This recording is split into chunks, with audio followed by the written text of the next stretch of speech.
Why isn't Torry Holt in the Pro Football Hall of Fame? Why isn't Torry Holt in the Pro Football Hall of Fame? I won't say it a third time, but former Rams receiver Torry Holt has been treated as some sort of fringe candidate for the NFL's greatest honor. So I figured I'd make a little video ranting about it.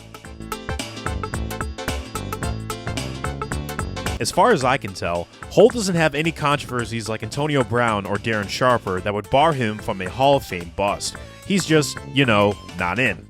Let's get to the rundown. Holt's made 7 Pro Bowls, has 1 first-team All-Pro selection, 1 second-team All-Pro selection, was a key piece to a team that won the Super Bowl and made another, and was on the Hall of Fame's All-Decades team for the 2000s. Only 3 other receivers made that team: Randy Moss, Terrell Owens, and Marvin Harrison, all in the Hall. There wasn't really an underdog angle with Holt's career either. In college, he brought the NC State Wolfpack up on their feet with a 16-touchdown junior season that was dethroned by a 1,600-yard senior season, which has remained the highest in the ACC-abbreviated Atlantic Coast Conference. The Rams saw the talent in Holt, took him 6th overall in the 1999 NFL Draft, and the rest was history. Which brings me to a stat that largely determines whether receivers make the trip to Canton or not: receiving yards. There's 4 players with at least 6 seasons of 1,300 receiving yards: Jerry Rice, Julio Jones, Randy Moss, and Torry Holt. Torry Holt has 2 seasons of 1,600 receiving yards. You know who has more than that? Absolutely no one. Only 6 other players have that much. When Holt hung up his cleats after the 2009 season, only 9 receivers finished with more yards. Not bad, considering he had to compete for catches with the guy who was second all-time in the leaderboards. And here's the list of Hall of Fame receivers Holt's finished with more career yards than them: Andre Reed, Art Monk, Charlie Joyner, Michael Irvin, Don Maynard, and Lance Allworth.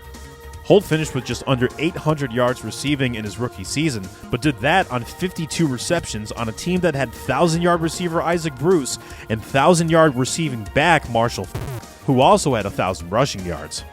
A wideout's generally expected to make a monster leap in his sophomore season, and monster leap did Holt make. Despite Bruce finishing with just under 1,500 receiving yards, Holt finished with 1,632 yards on just 82 receptions for a league-leading 19.9 yards per reception. The Rams missed Hall of Fame quarterback Kurt Warner for 5.5 games in 2000 due to a broken finger on his passing hand, but Holt didn't miss a beat with backup Trent Green, still averaging over 18 yards per reception in that 6-game span. Against the Falcons in Week 4, Holt became a sequence-breaking cheat code. He caught all 3 of Warner's targets to him and went 189 yards on these 3 catches with 2 touchdowns of 80-plus yards. That's right, 3 catches, 189 yards, 2 touchdowns. On 3 catches or less, no one has put up more yards in any game, not even Randy Moss against the Dallas Cowboys on Thanksgiving in 1998. Holt continued to thrive with 2 more seasons of 1,300 receiving yards in 2001 and 2002, and in 2003, he became the 5th receiver to post at least 10 games of 100 receiving yards or more. Pretty good company he's associated himself with, and at the time, only 6 receivers caught more passes in a single season than his 117. It was clear that Holt, nicknamed Big Game, had a lot of big games. Even when the Rams' quarterback play entered a period of decline after 3 years of all-pro play from Kurt Warner, Holt's production from 2002 to 2007 did not. For the entire 2000s, Holt had more receiving yards and receptions than anyone, more than Tony Gonzalez, Randy Moss, Terrell Owens, Marvin Harrison, Reggie Wayne, and Chad Johnson. Next, let's discuss the stat that determines if you get receiving yards: receptions. Getting 100 catches in a season is still a pretty big deal today, but one thing Holt has against him is he only has 2 of those. Even so, when he had his 2nd season doing such, only Jerry Rice, Marvin Harrison, and Herman Moore had more seasons. So what if we lowered the criteria to a 90-catch minimum? Well, with that 90-catch minimum, we can see he became the 3rd receiver to put up 6 seasons of that kind. He even got that in before the passing bloom that occurred in the early 2010s, where we'd see a ton of talented receivers join his club since. Now what if I were to lower the criteria to an 80-catch minimum? Let's do it. At Holt's date of retirement, only 2 receivers had more 80-catch seasons than his 8, Jerry Rice with 12 and Tim Brown with 9. 4 receivers have joined his club afterwards. Holt was just a little early and didn't realize the start time was 7, not 6. Next, let's discuss what is a possible reward from getting catches and receiving yards: receiving touchdowns. Holt's career in touchdowns is a little lacking in comparison to established Hall of Famers, his 74 touchdown catches ranking 27th when he retired. But that's still 9 more than the playmaker himself, Michael Irvin. Holt also had 3 seasons of at least 10 touchdown receptions, not the most, but more than Cannon and Shriney's like his own teammate Isaac Bruce, Tim Brown, Michael Irvin, Andre Reed, Lynn Swann, and Cliff Branch. In terms of postseason performance, Holt's stats against tougher teams obviously do not compare to his regular season production, but are still pretty good numbers. In 10 playoff games, 2 of them hit 100 yards, 7 with 5 or more catches, 4 with 15 yards per reception or more, and he saved his biggest performance for the biggest game. In Super Bowl 34, Holt caught 7 passes for 109 yards and a key touchdown grab late in the third quarter that helped the Rams win their first Super Bowl trophy against the Tennessee Titans, and he did all of this with a separated AC joint. But Torry Holt's campaign for Cannon has been halted for a couple reasons. This is one I don't agree with at all, but I suspect it's been used as a reason against him. He was on an offense that was just too good. The 1999 to 2001 Rams were the first team to score 500 points in 3 consecutive seasons, running out of the tunnel with an offense that was beyond loaded in firepower. Kurt Warner became the second quarterback to throw for 40 touchdowns in a season and eventually made the Hall of Fame himself on the strength of 2 MVP seasons, a Super Bowl MVP, and many deadly performances in the postseason. In those same 3 years, running back Marshall Faulk won 3 straight Offensive Player of the Year awards, winning MVP in between the 2 times Warner won it. He's also in the Hall of Fame. Isaac Bruce drew up 1,781 yards receiving in his second season, played until he was 37, and again, retired from the NFL with the second most career yards. Like Holt, his wait into the Hall of Fame was extensive, but he eventually got in with the class of 2020. Holt could not control which team could take him, but he's had no trouble getting punished for being on teams that were better than everyone else.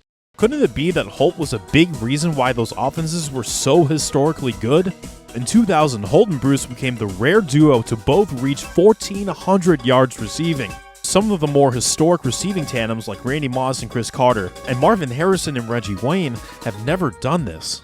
The biggest issue Holt's campaign faces is the same issue a lot of Hall of Fame players at the position have faced. He's stuck in what's been known as a wide receiver logjam. Some of the game's greatest receivers have been forced to wait an eternity to get in the canon. To qualify for induction, a player must be retired for at least 5 years to make themselves eligible.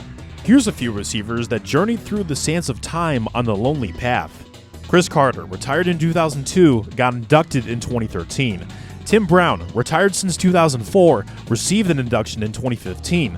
Isaac Bruce, retired in 2009 like Holt, had to wait until 2020 as we've discussed. But someone like Andre Johnson, who retired after 2016, got to skip other receivers and received his induction in 2024. Don't get me wrong, Johnson was absolutely deserving, but to make a receiver like Holt keep waiting with a line cut like it's the Cedar Point fast lane pass? Apparently Holt's time just hasn't come yet. He's been inducted into the College Football Hall of Fame, receiving the nod in 2019. Now it's time to go pro. But he's stuck in the same waiting room other legends like Reggie Wayne and Steve Smith Sr. have checked into. If the previous information hasn't convinced anyone just yet, maybe this will. Pro Football Reference has a metric dedicated to monitoring a player's chances of making the Pro Football Hall of Fame. They monitor a player's chances by measuring things like Pro Bowls, All-Pros, titles, milestones, and approximate value. The average Hall of Fame wide receiver monitor score is 101. Jerry Rice has the highest monitor score of any receiver and just might have it forever because, look, no one's touching him. Below the score are Hall of Famers like Isaac Bruce, Michael Irvin, Andre Johnson, Art Monk, Calvin Johnson, and Andre Reed. Torry Holt's score is 108.22, 13th highest and above PFR's cutoff for the average Hall of Fame criteria. So how can the NFL fix this? No other position has as big a logjam sitting around for a trip to the Hall that wide receivers do. One obvious fix seems to be add another inductee slot to increase the amount voted in annually. Only the NFL doesn't have a set number. They'll induct anywhere between 4 to 9 enshrinees depending on the voting. A candidate must receive 80% of the approval from the voting committee to receive the green light. Holt has not received that 80% approval, but he's been a 5-time finalist, so he's right on the doorstep of making it in. I'll admit my proposed solution to clear up this logjam isn't a really efficient one, but hear me out. In certain seasons, what if we had a special inductee nod exclusive to wide receivers? It doesn't need to happen every year, but in a time where many receivers are stuck in traffic, maybe something like this works. It's probably not that good of an idea, but it's nice to brainstorm and see what people think. Another solution could be to lower the approval percentage from 80% to like 75%. For baseball, anyone eligible for Cooperstown must receive 75% of the ballots to find themselves in the National Baseball Hall of Fame. That's also the same for the Basketball Hall of Fame, but it's also not hard to get into the Basketball Hall of Fame. Everyone gets in the Basketball Hall of Fame. I doubt any of these changes occur, and I like that the Pro Football Hall of Fame has the right balance of being strict but also lenient when it comes to Hall of Fame candidacy, for the most part anyway. I'm just spitballing because Torry Holt has all the evidence in the world to point to him making it. He has the milestones, accolades, Super Bowl trophy as a key contributor, longevity, and at one point, 2003, was perhaps the best receiver in the NFL. He's on an all-decade team. Those guys usually get in. But what does Holt himself think about all of this? How's he handled it? Pretty well, actually. After another snub this past season, he certainly expressed disappointment, but he also hasn't gone on an unhinged tirade against the Hall of Fame committee. He has a great deal of respect for the voters, as well as the challenge of making it in. Besides, he's grateful to even be mentioned as a candidate in the first place, which is important because it will help him stay on the committee's good side. This isn't shoe shining for a member of the Hall of Very Good. Torry Holt is a Hall of Famer. Recognize him as such, I say. He shouldn't have to wait more than 10 years to get in, which is unfortunately what's happened. If he continues to get snubbed, we risk denying one of the greatest receivers in NFL history from reaching pro football immortality. But he's close. Very close. And we can just about taste it.